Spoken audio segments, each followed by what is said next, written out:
وَلْتَكُن مِّنكُمْ أُمَّةٌ يَدْعُونَ إِلَى الْخَيْرِ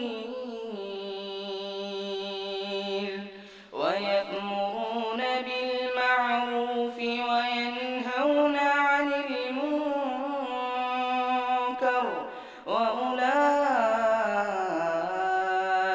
هُمُ الْمُفْلِحُونَ.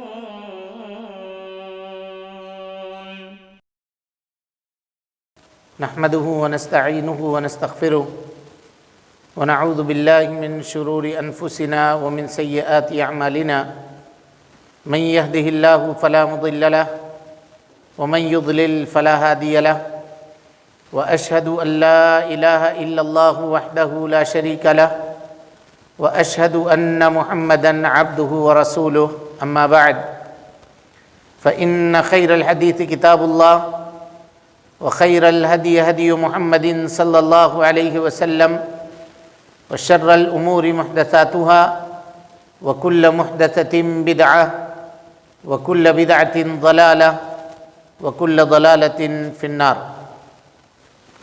محترم حاضرین، دوستوں، بزرگوں اور ساتھیوں، عقیدے کی مشہور کتاب قواعد اربع، اس کی شرح آپ کے سامنے کی جا رہی ہے۔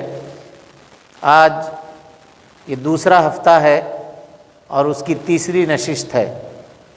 جیسا کہ ہم نے آپ کو یہ بتایا تھا کہ تقریباً 10 ہفتے کے اندر ان 2 کتابوں کو مکمل کرنا ہے، قواعد اربع اور اس کے ساتھ ساتھ نواقض اسلام۔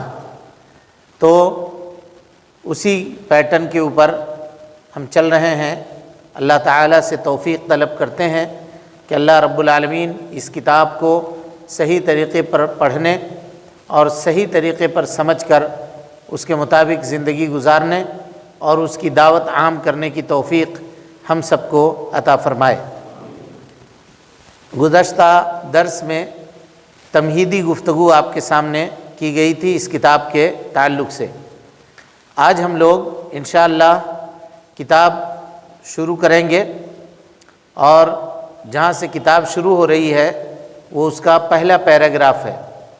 یہ بات جان لیں، اللہ تعالی آپ کی اپنی اطاعت و فرما برداری کی طرف رہنمائی فرمائے، ہے نا؟ یہ بات جان لیں۔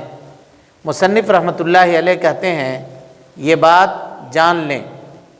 عربی زبان کے اندر یہ طریقہ رائج رہا ہے کہ جب بھی کوئی کسی اہم بات کی طرف کسی کی رہنمائی کرنا چاہتا ہے تو وہ کہتا ہے جان لو، آگاہ ہو جاؤ۔ قرآن مجید میں بیشتر جگہ پر آپ کو ایسا اسلوب دیکھنے کو ملے گا۔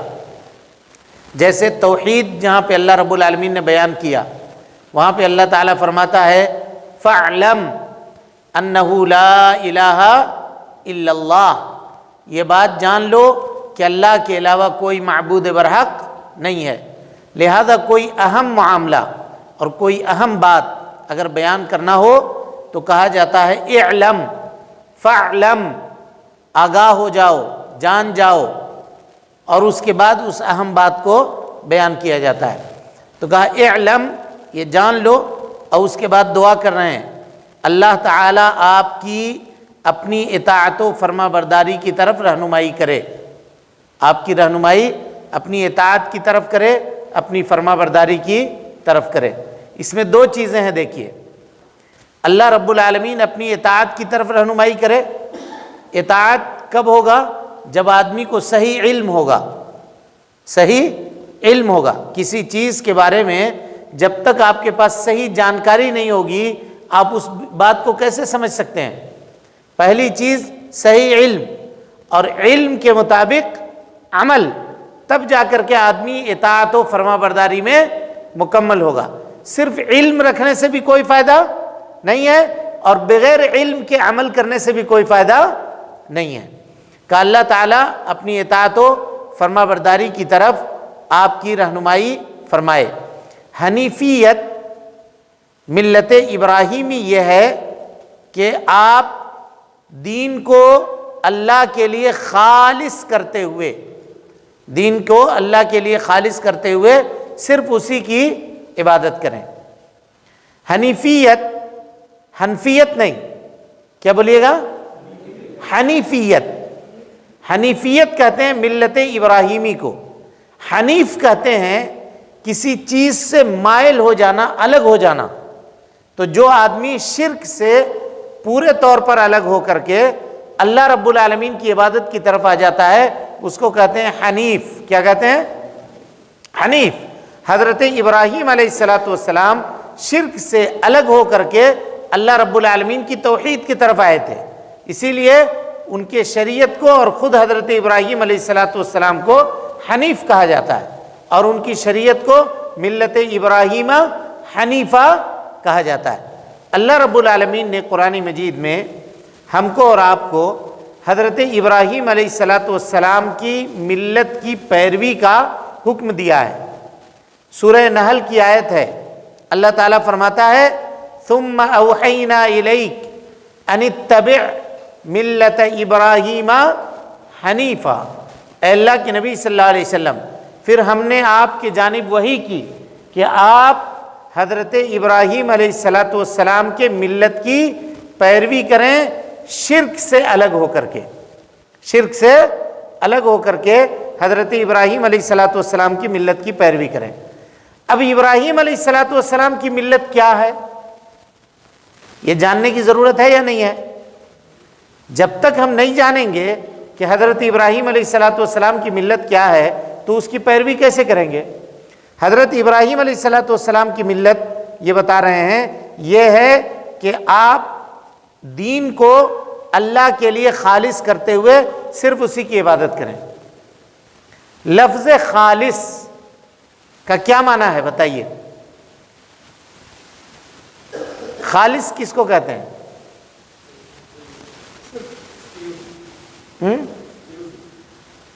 اور کوئی؟ خالص مانے پیور بھی ہوتا ہے،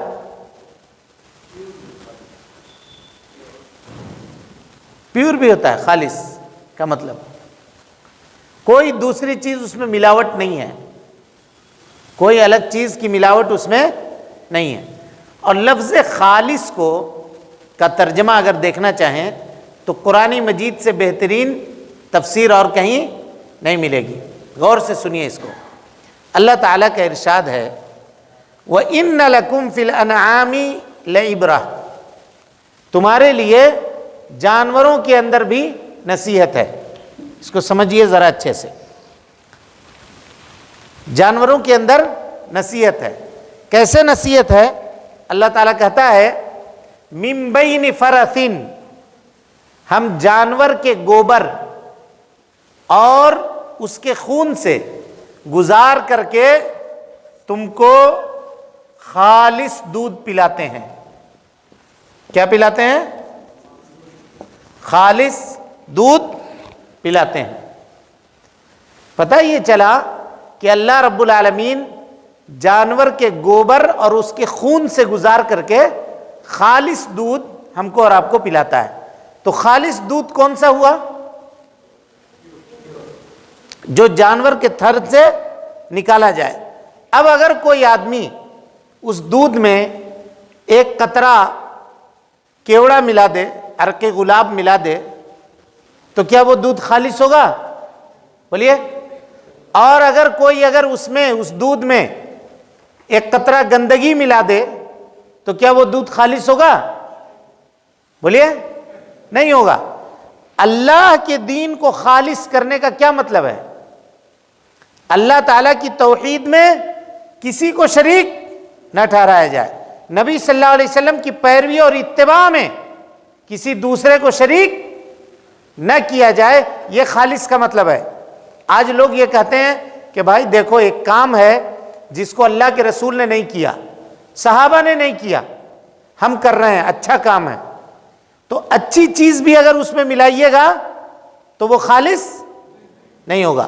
اور اللہ تعالیٰ قرآن مجید میں کہتا ہے الا للہ الدین الخالص، آگاہ ہو جاؤ، الا للہ الدین الخالص، الدین الخالص، اللہ کو خالص دین پسند ہے۔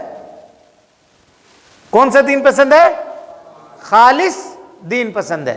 اگر اس میں ہم اپنے طرف سے کچھ بھی ایڈ کریں گے، کچھ بھی اضافہ کریں گے، یا اپنے طرف سے کچھ بھی کمی کریں گے، تو وہ دین خالص نہیں ہوگا، اور جب خالص نہیں ہوگا تو قیامت کے دن اللہ رب العالمین اس کو کیا کرے گا؟ بولیے، ریجیکٹ کر دے گا، قبول نہیں کرے گا۔ چاہے جتنی نیکی اگر آدمی کرے اور خالص عقیدہ اس کا نہیں ہے، تو اللہ رب العالمین اس کے دین کو کیا کرے گا؟ اس کے عمل کو، اس کی نمازوں کو، اس کے روزوں کو، اس کے زکوٰۃ، خیرات، صدقات، دنیا میں جتنا عمل کیا ہوگا سب کو کیا کرے گا؟ ریجیکٹ کر دے گا۔ یہ جاننا بہت ضروری ہے۔ تو کہتے ہیں مصنف رحمۃ اللہ علیہ، ملت ابراہیمی یہ ہے کہ آپ دین کو اللہ کے لیے خالص کرتے ہوئے صرف اسی کی عبادت کریں، صرف اللہ کی عبادت کریں۔ عبادت میں دو چیز ہے جی، ایک تو عبادت جو ہم کر رہے ہیں، اور ایک عبادت کا طریقہ۔ عبادت کا طریقہ، عبادت کا طریقہ کہاں سے ملے گا ہم کو؟ بولیے، نبی صلی اللہ علیہ وسلم کی سنت سے۔ اور عبادت کا آرڈر کہاں سے ملے گا؟ اللہ رب العالمین کے فرمان سے۔ اور ان دونوں کو جب ملایا جائے تب آدمی عبادت صحیح طریقے پر انجام دے سکتا ہے۔ اب کوئی آدمی یہ کہے گا میں عبادت تو کرتا ہوں میاں، لیکن ظہر کی 4 رکعت نہیں پڑھوں گا، میرے پاس ٹائم ہے ہم 6 رکعت پڑھیں گے، میرے پاس ٹائم ہے ہم اور عبادت کریں گے اللہ تعالیٰ کی 8 رکعت پڑھیں گے، تو کیا اللہ تعالیٰ اس کے نماز کو قبول کرے گا؟ بولیے، نہیں کرے گا۔ اب کوئی آدمی یہ کہے گا کہ میرے پاس ٹائم نہیں ہے اور ہم سفر میں بھی نہیں ہیں، ہم ظہر کی صرف 2 رکعت نماز پڑھیں گے، تو کیا اس کی نماز قبول ہوگی؟ نہیں ہوگی۔ کوئی یہ کہے کہ ہم نماز کے طریقے کو دوسرے طریقے سے پڑھیں گے، نبی صلی اللہ علیہ وسلم نے سورہ فاتحہ پڑھی ہے، ہم سورہ فاتحہ نہیں پڑھیں گے، نبی صلی اللہ علیہ وسلم نے یہ کام نماز میں کیا ہے، ہم یہ کام نہیں کریں گے، تو کیا اس کے عمل کو اللہ رب العالمین قبول کرے گا؟ نہیں قبول کرے گا۔ یہ دونوں چیزیں ہونی چاہیے، اور دین خالص ہونا چاہیے، تب اللہ رب العالمین اس کو قابل قبول کرے گا، تب اللہ رب العالمین کو وہ دین پسند ہے۔ کہا صرف اسی کی عبادت کریں۔ عبادت کس کو کہتے ہیں؟ اب یہاں ایک سوال ہے، کس کو عبادت کہتے ہیں؟ عبادت ہر اس چیز کو کہتے ہیں جس کو اللہ رب العالمین پسند کرتا ہے، چاہے اس کا تعلق قول سے ہو، منہ سے، زبان سے، جیسے لا الہ الا اللہ محمد رسول اللہ پڑھنا عبادت ہے، لا الہ الا اللہ کا پڑھنا عبادت ہے۔ اسی طریقے سے سبحان اللہ، الحمدللہ یہ زبان سے کہنا عبادت ہے۔ ہاتھ سے صدقہ و خیرات کرنا یہ عبادت ہے۔ مسجد کی طرف چل کر کے آنا قدم سے، یہ کیا ہے؟ عبادت ہے۔ ہاتھ اور پیر سے عبادت کرنا، یہ سب عبادت کے طریقے ہیں۔ تو جتنے بھی چیزیں جس کو اللہ رب العالمین پسند کرتا ہے، چاہے اس کا تعلق قول سے ہو، چاہے اس کا تعلق فعل سے ہو، چاہے کسی بھی چیز سے ہو، اعضاء اور جوارح کے کسی بھی چیز سے ہو، وہ عبادت کہلاتا ہے۔ وہ کیا کہلاتا ہے؟ عبادت کہلاتا ہے۔ اللہ رب العالمین کو وہ چیز پسند ہونی چاہیے۔ تو کہا اسی بات کا حکم اللہ تعالیٰ نے تمام لوگوں کو دیا ہے۔ کس بات کا حکم دیا ہے؟ کہ وہ دین کو خالص کر کے اللہ رب العالمین کی عبادت کریں، اور اسی کے لیے اللہ رب العالمین نے پیدا بھی فرمایا ہے۔ یعنی ہم کو اور آپ کو کیوں پیدا کیا ہے؟ اپنی عبادت کرنے کے لیے۔ اور عبادت اس وقت تک نہیں ہوگی قابل قبول جب تک آدمی اللہ رب العالمین کے دین کو اللہ تعالیٰ کے لیے خالص نہ کرے۔ اور دین کو کیسے خالص کرے گا اس کی بات آپ کے سامنے آ چکی ہے۔ جیسا کہ اللہ تعالیٰ کا فرمان ہے، اللہ کا کیا فرمان ہے؟ پڑھیے۔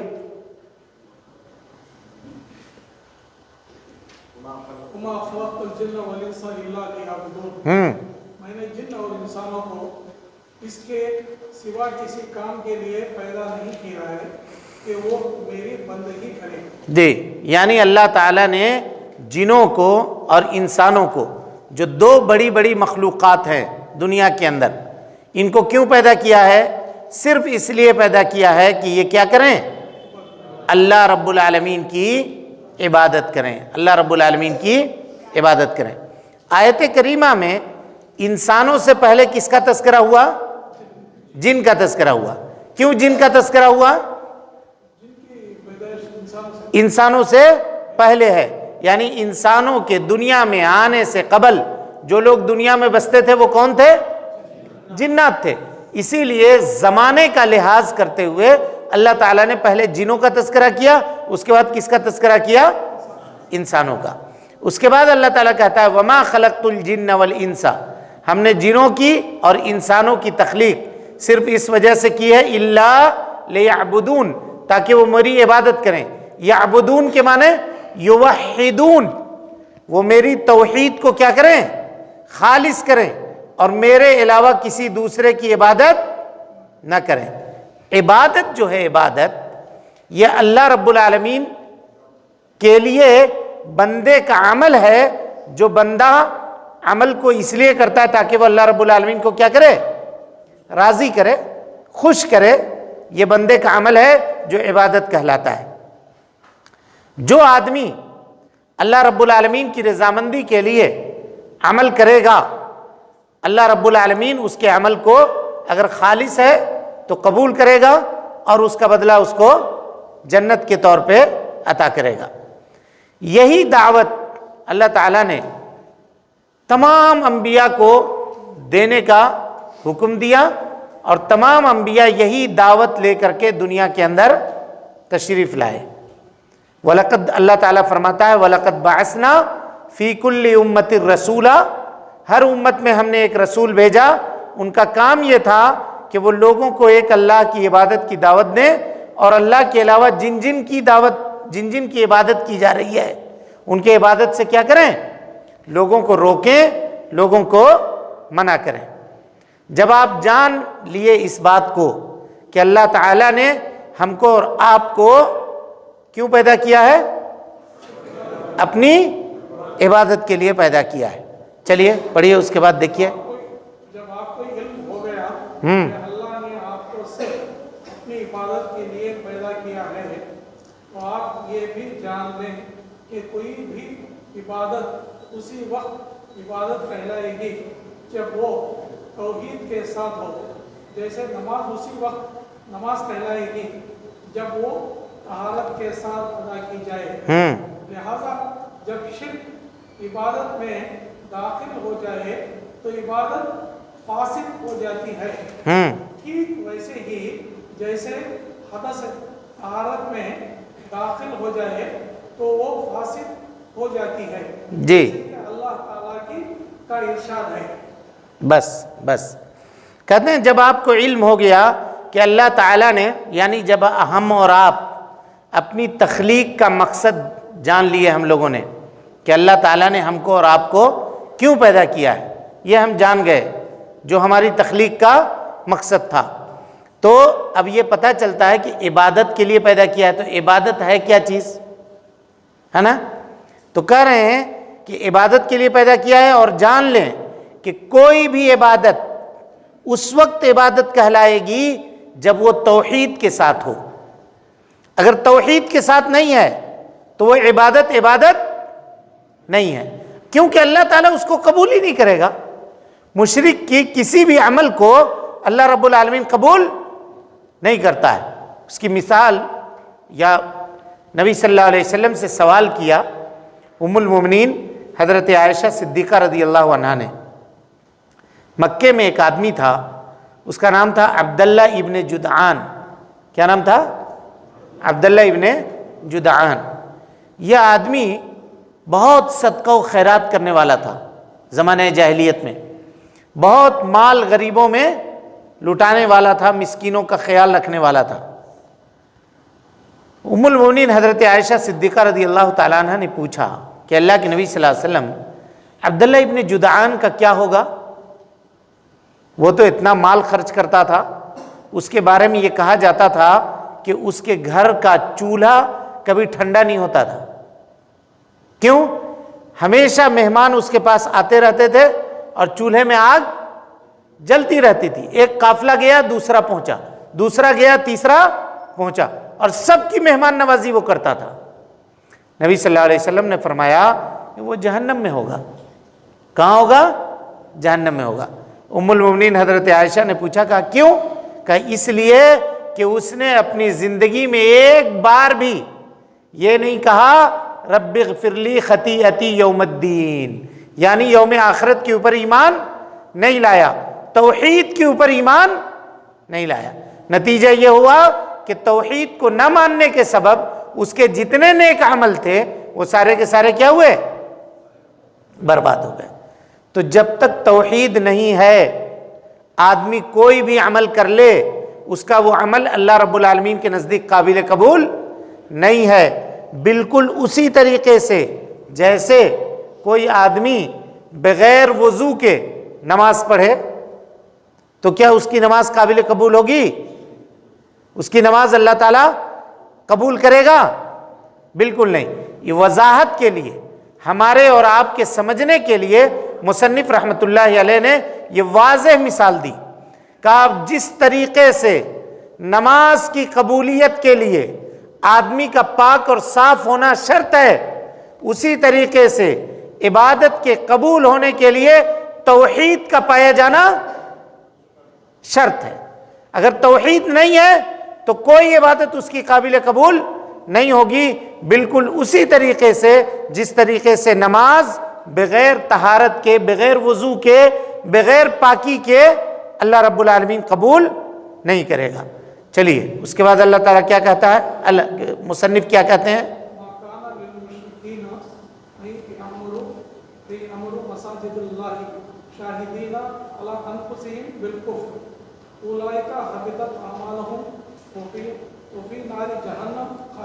وَفِي النَّارِ هُمْ خَالِدُونَ، وَفِي النَّارِ هُمْ خَالِدُونَ۔ اب آج یہ جان لیجئے کہ عبادت اگرچہ بہت زیادہ ہو، اس کی تعداد بہت زیادہ ہو، لیکن اللہ رب العالمین توحید نہ ہونے کی وجہ سے، یعنی عبادتوں کی فہرست اور اس کے لسٹ میں اگر توحید نہیں ہے تو ان عبادتوں کا کیا حال کرے گا؟ قرآن میں اللہ تعالیٰ بیان کرتا ہے وَقَدِمْنَا إِلَى مَا عَمِلُوا مِنْ عَمَلٍ فَجْعَلْنَاهُ هَبَاءً مَنْثُورًا۔ قیامت کے دن اللہ رب العالمین دھول جس طرح سے اڑاتے ہیں نا، دھول کو کہ جیسے ان کے عملوں کو اڑا دے گا۔ کوئی قیمت دھول کی جس طرح سے دنیا کے اندر نہیں ہوتی ہے، ان کے عمل کی بھی کوئی قیمت نہیں ہوتی۔ کہا کیوں؟ الذین ضل سعیہم فی الحیات الدنیا، دنیا کی زندگی میں ان کی کوششیں بیکار گئیں۔ کیوں نہیں گئیں؟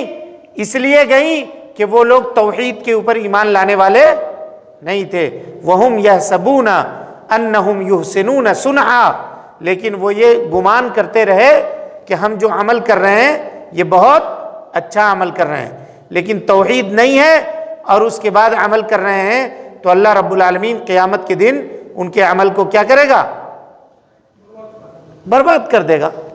اسی کو اللہ کے نبی جناب محمد رسول اللہ صلی اللہ علیہ وسلم کے اوپر اللہ رب العالمین نے جب وحی کا آغاز کیا تو دوسری وحی جو نازل ہوئی وہ کون سی تھی؟ اصول ثلاثہ میں پڑھ چکے ہیں۔ پہلی وحی اقرا بسم ربک الذی خلق، اور دوسری یا ایھا المزمل، بولیے یا ایھا المدثر قم فانذر وربک فکبر وثیابک فطہر۔ دیکھیے کیا کہا، یا ایھا المدثر، اے چادر اوڑھنے والے، قم اٹھیے، فانذر لوگوں کو ڈرائیے، اور کہا وثیابک فطہر اپنے نفس کو پاک کیجئے۔ کس سے؟ شرک سے اور ان چیزوں سے جو دین کو برباد کرتی ہے، دین کو نقصان پہنچاتی ہے۔ طہر ثیابک اپنے کپڑے کو پاک کیجئے، اس کا مطلب یہ ہے کہ نجاست حسی جو نظر آ رہا ہے اور نجاست معنوی جو نظر نہیں آ رہا ہے، ان دونوں نجاستوں سے دل کے اندر جو گندگی ہے شرک کی، کفر کی، دل کو اس سے پاک کیجئے، اور کپڑے کے اندر جو گندگی ہے اس کو بھی پاک کیجئے۔ اس کے بعد کیا کیجئے کہا وَالرُّجْزَ فَاهْجُرْ، بتوں کی گندگیوں سے دور ہو جائیے، کیونکہ جب تک آدمی بتوں کی گندگی میں ملوث ہے، اپنے دل کو پاک نہیں کر رہا ہے، اپنے کپڑے کو پاک نہیں کر رہا ہے، تو اللہ رب العالمین اس کی عبادتوں کو کیا کرے گا؟ قبول نہیں کرے گا۔ جس طرح سے نجاست عبادت میں داخل ہو کر کے عبادت کو خراب کر دیتی ہے، اسی طرح سے شرک انسان کی عبادت میں داخل ہو کر کے عبادت کو برباد کر دیتی ہے، عبادت کو ختم کر دیتی ہے۔ اس کے بعد مصنف رحمۃ اللہ علیہ نے ایک مشہور آیت کریمہ کا تذکرہ کیا ہے۔ آیت کریمہ کیا ہے دیکھیے، کہا ما کان للمشرکین ان یعمروا مساجد اللہ، مشرکین کے لیے یہ بات نہیں ہے کہ وہ اللہ رب العالمین کے مسجدوں کو آباد کریں، مشرکین نہیں کر سکتے ہیں اللہ کی مسجد۔ شاہدین علی انفسہم بالکفر، یہ اپنے کفر کے اوپر خود گواہ ہیں۔ اولئک حبطت اعمالہم، یہ وہ لوگ ہیں جن کے عملوں کو اللہ رب العالمین نے برباد کر دیا۔ وَأُولَئِكَ وَفِي النَّارِ هُمْ خَالِدُونَ، اور یہ وہ لوگ ہیں جو جہنم میں ہمیشہ رہنے والے ہوں گے۔ کیوں؟ شرک کی وجہ سے۔ اگر آدمی شرک کر رہا ہے اور شرک کے اوپر اس کی وفات ہو گئی، وہ مر گیا، تو جہنم میں اس کو پھر ہمیشہ رہنا پڑے گا، اور جہنم سے اس کا چھٹکارا نہیں ہوگا۔ اسی چیز کو انبیاء کرام نے محسوس کیا، انبیاء کرام نے محسوس کیا۔ شرک کتنی بری چیز ہے، دیکھیے کتنی بری چیز ہے، اس کا اندازہ آپ لگائیے۔ اللہ تعالیٰ نے تقریباً 18 انبیاء کا تذکرہ کیا۔ کتنے کا؟ 18 انبیاء کا۔ آیت دیکھیے، کہا وَتِلْكَ حُجَّتُنَا آتَيْنَا إِبْرَاهِيمَ عَلَىٰ قَوْمِهِ نَرْفَعُ دَرَجَاتٍ مَّن نَّشَاءُ إِنَّ رَبَّكَ حَكِيمٌ حَلِيمٌ وَوَهَبْنَا لَهُ إِسْحَاقَ وَيَعْقُوبَ وَالْأَسْبَاطَ وَعِيسَى وَأَيُّوبَ وَمُوسَى وَهَارُونَ وَسُلَيْمَانَ وَآتَيْنَا دَاوُودَ زَبُورًا، ہے نا، وَإِسْمَاعِيلَ وَالْيَسَعَ وَيُونُسَ وَلُوطًا كُلًّا فَضَّلْنَا عَلَى الْعَالَمِينَ وَمِنْ آبَائِهِمْ وَأَبْنَائِهِمْ وَذُرِّيَّاتِهِمْ وَاجْتَبَيْنَاهُمْ وَهَدَيْنَاهُمْ إِلَىٰ صِرَاطٍ مُّسْتَقِيمٍ۔ ان تمام انبیاء کا تذکرہ کرنے کے بعد اللہ تعالیٰ فرماتا ہے کہ اللہ کے نبی صلی اللہ علیہ وسلم، ان لوگوں کے جانب بھی ہم نے وحی کی تھی، آپ کے جانب بھی ہم وحی کر رہے ہیں۔ لَإِنْ أَشْرَكْتَ لَيَحْبَطَنَّ عَمَلُكَ، تو اللہ رب العالمین آپ کے عمل کو بھی لَيَحْبَطَنَّ عَمَلُكَ، اگر آپ بھی شرک کریں گے تو اللہ رب العالمین کیا کرے گا؟ آپ کے عمل کو بھی ضائع اور برباد کر دے گا۔ وَلَتَكُونَنَّ مِنَ الْخَاسِرِينَ، آپ کیا ہوں گے؟ آخرت میں خسارہ اٹھانے والے، گھاٹا اٹھانے والوں میں سے ہو جائیں گے۔ غور کیجئے، اگر نبی یہ عمل کریں تو نبی کا عمل بھی اللہ رب العالمین کیا کرے گا؟ ضائع اور برباد کر دے گا۔ اس کے بعد اللہ تعالیٰ کہتا ہے بَلِ اللَّهَ فَاعْبُدْ، صرف اللہ رب العالمین کی عبادت کیجئے، وَكُن مِّنَ الشَّاكِرِينَ، اور شکر گزار بندوں میں سے بن جائیے۔ پتہ یہ چلا کہ شرک جب کسی عبادت کے اندر داخل ہوتا ہے تو اس عبادت کو ختم کر دیتا ہے اور اس عبادت کو برباد کر دیتا ہے۔ اسی کو اللہ رب العالمین نے فرمایا کہ ان اللہ لا یغفر ان یشرک بہ ویغفر ما دون ذلک لمن یشاء ومن یشرک باللہ فقد ضل ضلالا بعیدا۔ اللہ رب العالمین شرک کو کبھی بھی معاف نہیں کرے گا۔ شرک کے علاوہ اگر کوئی گناہ ہے تو اللہ تعالیٰ اگر چاہے گا تو اپنے بندے سے اس گناہ کو معاف کر دے گا۔ اور جان لیجئے کہ جو بھی آدمی شرک کرتا ہے وہ بہت دور کی گمراہی کے اندر نکل جاتا ہے، ایسی گمراہی کہ وہاں سے اس کو لوٹ کر آنا بہت مشکل ہے۔ جب یہ باتیں اب جان گئے تو اب آدمی اپنے آپ کو شرک سے بچانے کی کوشش کرے، اور یہ اللہ تعالیٰ سے یہ توفیق طلب کرے کہ اللہ رب العالمین اس کو شرک سے زندگی بھر محفوظ رکھے اور بچا کر کے رکھے۔ چلیے اس کے بعد دیکھیے کیا ہے۔ درست نہیں کہ مشرکین اللہ تعالیٰ کی مسجدیں آباد کریں، حالانکہ وہ خود اپنے کفر کے آپ گواہ ہیں۔ ان کے اعمال غارت ہو گئے ہیں اور وہ دائمی طور پر جہنمی ہیں۔ جی، جب آپ نے یہ جان لیا کہ شرک اگر کسی عبادت کے ساتھ مل جائے تو اسے فاسد کر دیتا ہے اور اس کے دیگر اعمال کو بھی باطل کر دیتا ہے، اور ایسی عبادت والے کا دائمی ٹھکانہ جہنم ہو جاتا ہے، تو پھر آپ کے یہ بھی معلوم ہو گیا کہ آپ پر سب سے اہم فریضہ اسی شرک کی جانکاری حاصل کرنا ہے تاکہ اللہ تعالیٰ آپ کو اس جال سے بچائے رکھے، اور وہ شرک ہے جس کے متعلق اس کا فرمان ہے، ان اللہ لا یغفر ان یشرک بہ ویغفر ما دون ذلک لمن یشاء۔ بے شک اللہ تعالیٰ اپنے ساتھ شریک کیے جانے کو نہیں بخشتا، اور اس کے سوا جس کے چاہے گناہ بخش دیتا ہے، اور یہ کام ان 4 قواعد کو جان کر ہو سکتا ہے جن کا ذکر اللہ تعالیٰ نے اپنی کتاب قرآن کریم میں فرمایا ہے۔ اب جب ہم لوگ یہ جان گئے کہ شرک عمل کے اندر اگر پایا جائے تو عمل کو وہ برباد کر دیتا ہے، ختم کر دیتا ہے، اس آدمی کی زندگی اور آخرت کیا ہو جاتی ہے؟ تباہ ہو جاتی ہے۔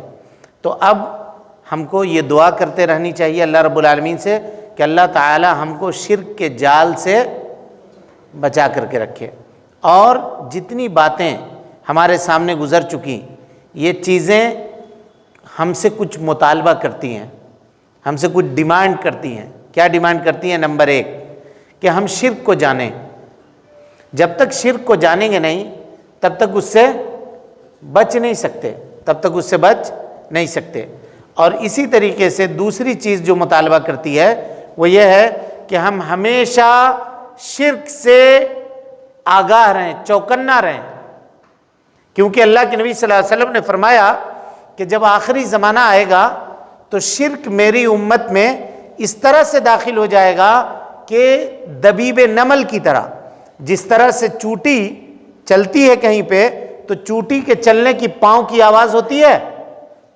نہیں ہوتی ہے، کہا اسی طرح سے امت کے دل میں شرک داخل ہو جائے گا اور امت کو اس کا شعور بھی نہیں ہوگا۔ یہ وہی زمانہ ہے جس زمانے سے ہم اور آپ گزر رہے ہیں۔ ہر طرف شرک کی بازار گرم ہے، شرک کرنے کے اڈے کھلے ہوئے ہیں، لوگ دکان لگا کر کے لوگوں کو دعوت دے رہے ہیں شرک کرنے کی طرف۔ اللہ رب العالمین کی قدر و منزلت کو لوگ بھلا بیٹھے ہیں۔ ایسے اس وقت میں شرک کو جاننا اور توحید کی اہمیت کو سمجھنا یہ ہمارے لیے بہت زیادہ ضروری ہے۔ اسی طریقے سے اللہ رب العالمین سے ہمیشہ یہ دعا کرتے رہنی چاہیے کہ اللہ تعالی ہم کو، ہمارے خاندان والوں کو، ہمارے بال بچوں کو، ہم سب کی نسلوں کو شرک سے اللہ تعالی محفوظ رکھے۔ حضرت ابراہیم علیہ السلام کتنے بڑے نبی ہیں، امام الموحدین ہیں۔ ہم لوگ سمجھتے ہیں کہ ہم لوگ اہل حدیث گھرانے میں پیدا ہوئے ہیں تو ہم کبھی شرک نہیں کر سکتے، ہم لوگ شرک پروف ہو گئے۔ جیسے گھڑی واٹر پروف ہوتی ہے نا، آج کل موبائل بھی واٹر پروف آ رہی ہے، کہتے ہیں ہم لوگ شرک پروف ہیں، نہیں کر سکتے۔ لیکن نہیں، ایسا نہیں ہے۔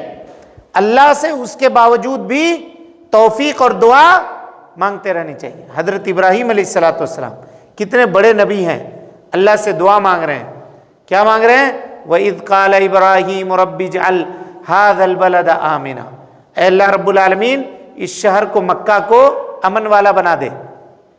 ایک دعا. دوسری دعا کیا کی؟ کہا وجنبنی وبنی ان نعبد الاصنام، مجھ کو اور میرے بال بچوں کو اے اللہ بتوں کی عبادت سے محفوظ کر دے.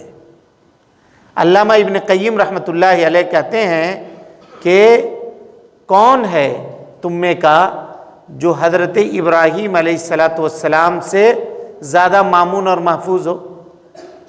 من یأمن بالبلاء، شرک جیسی بلا سے کون آدمی مامون ہو سکتا ہے بعد ابراہیم؟ ابراہیم علیہ السلام شرک سے ہٹنے کے لیے انہوں نے کتنا کچھ نہیں برداشت کیا. لوگوں نے آگ میں پھینک دیا، باپ نے گھر سے باہر نکال دیا، توحید کے خاطر انہوں نے بیوی بال بچوں کو چھوڑا، تکلیف برداشت کی، مصیبتیں اور پریشانی جھیلی، باوجود اس کے وہ دعا کرتے رہے کہ اللہ رب العالمین مجھ کو اور میرے بال بچوں کو کیا کر؟ شرک سے محفوظ کر دے. اور ہم لوگ دعا بھی نہیں کرتے، بلکہ ہم لوگ اپنے آپ کو سمجھتے ہیں کہ ہم شرک سے مامون ہیں، شرک سے محفوظ ہیں. میں نے آپ کو بتایا کہ اللہ کے نبی صلی اللہ علیہ وسلم نے فرمایا کہ ایک دور آئے گا کہ شرک میری امت میں چوٹی کے چلنے سے داخل ہو جائے گا.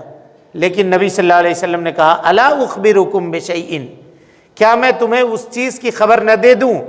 اذا قلتموہ، جب وہ چیز تم کہو، اذهب اللہ عنکم، تو اللہ رب العالمین اس کے ذریعے سے تمہارے دل سے شرک چاہے بڑا ہو یا چھوٹا ہو اس کو لے جائے گا، ختم کر دے گا. صحابہ نے پوچھا ضرور، کیوں نہیں اللہ کے رسول صلی اللہ علیہ وسلم، آپ بتا دیجئے وہ چیز کیا ہے. تو نبی صلی اللہ علیہ وسلم نے فرمایا تقولون، تم لوگ یہ کہو اللہم انا نعوذ بک، اے اللہ رب العالمین ہم تجھ سے پناہ چاہتے ہیں، ان نشرک بک، کہ ہم تیرے ساتھ کسی کو شریک ٹھہرائیں، ونحن نعلم، اس حال میں کہ ہم اس کو جانتے ہیں، وَأَعُوذُ وَنَسْتَغْفِرُكَ لِمَا لَا نَعْلَمْ، اور اے اللہ ہم اس چیز سے استغفار کرتے ہیں اور معافی مانگتے ہیں جو ہم نہ جانتے ہیں. جب انسان یہ دعا کرے گا تو اللہ رب العالمین کے فضل اور اس کے توفیق سے وہ شرک سے کیا رہے گا؟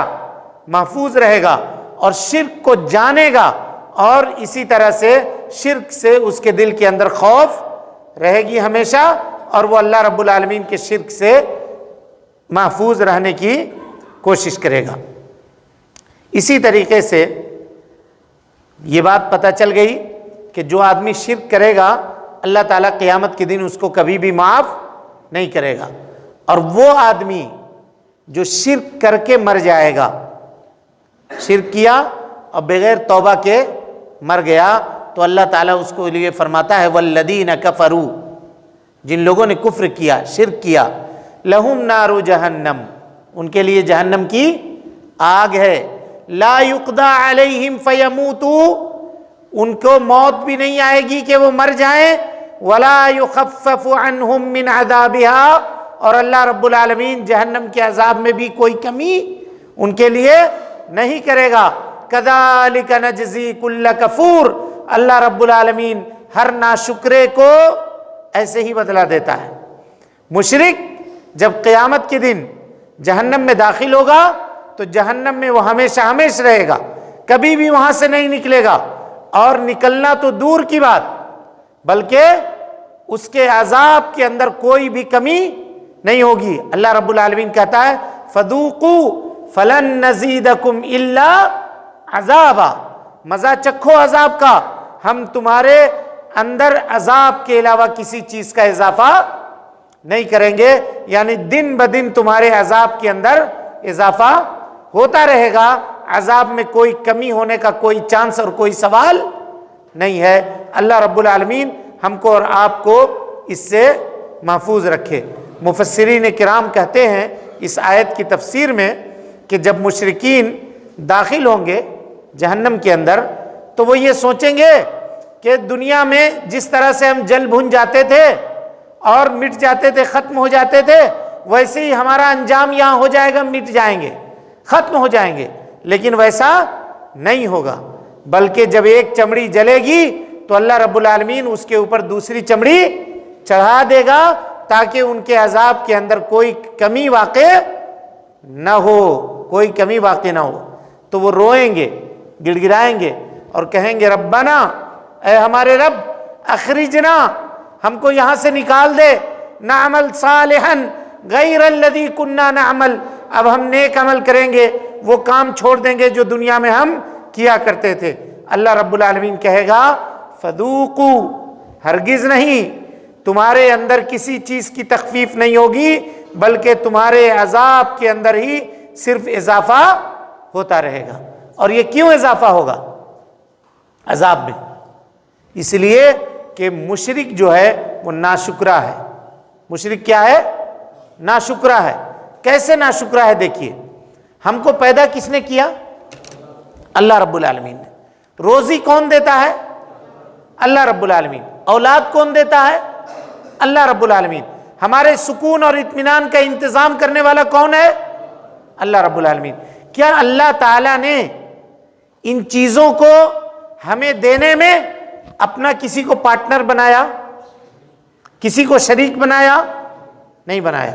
تو پھر جب اللہ تعالیٰ نعمت ہم کو اکیلے دے رہا ہے اور اس کی نعمت سے ہم فائدہ اٹھا رہے ہیں، اس کی زمین پہ جی رہے ہیں، اس کے بنائے ہوئے زمین کے اوپر چل رہے ہیں، اس کے بنائے ہوئے ہوا سے سانس لے رہے ہیں، اس کے اگائے ہوئے روزی سے کھا رہے ہیں، جب عبادت کی بات آتی ہے تو اللہ کو چھوڑ کر کے دوسرے کی عبادت کریں گے اور اللہ تعالیٰ معاف کر دے گا؟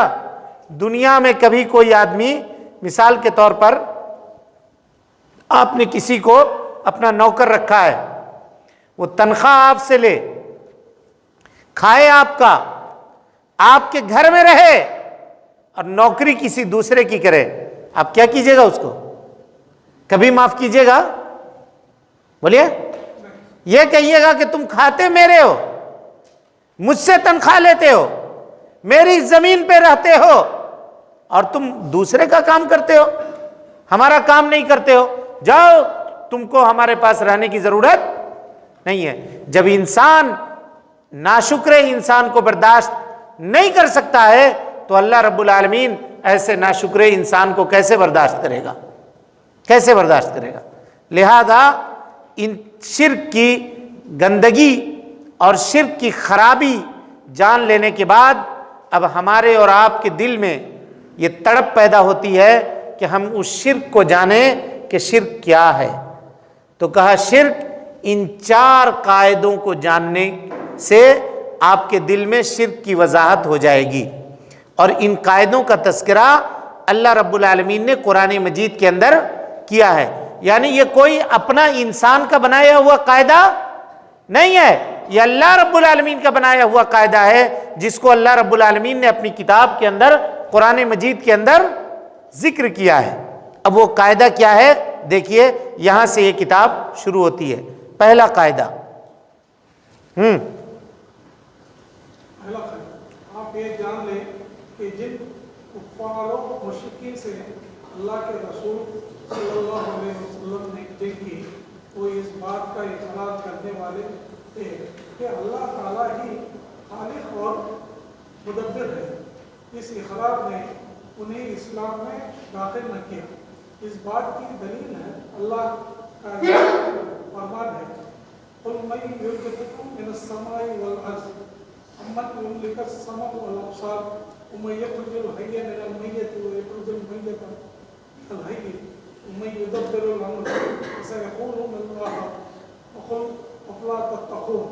آپ کہیے کہ وہ کون ہے جو تمہیں آسمان اور زمین سے رزق دیتا ہے، یا وہ کون ہے جو قانون اور آنکھوں پر پورا اختیار رکھتا ہے، اور وہ کون ہے جو زندہ کو مردے سے نکالتا ہے اور مردے کو زندہ سے نکالتا ہے، اور وہ کون ہے جو تمام کاموں کی تدبیر کرتا ہے۔ ضرور وہ یہی کہیں گے کہ اللہ، تو ان سے کہیے کہ پھر تم کیوں نہیں ڈرتے؟ تم کیوں نہیں ڈرتے؟ یہ پہلا قاعدہ ہے، یہ پہلا قاعدہ ہے۔ اب اس قاعدے کو انشاءاللہ بریک کے بعد ہم لوگ شروع کریں گے، تھوڑی دیر کے لیے چائے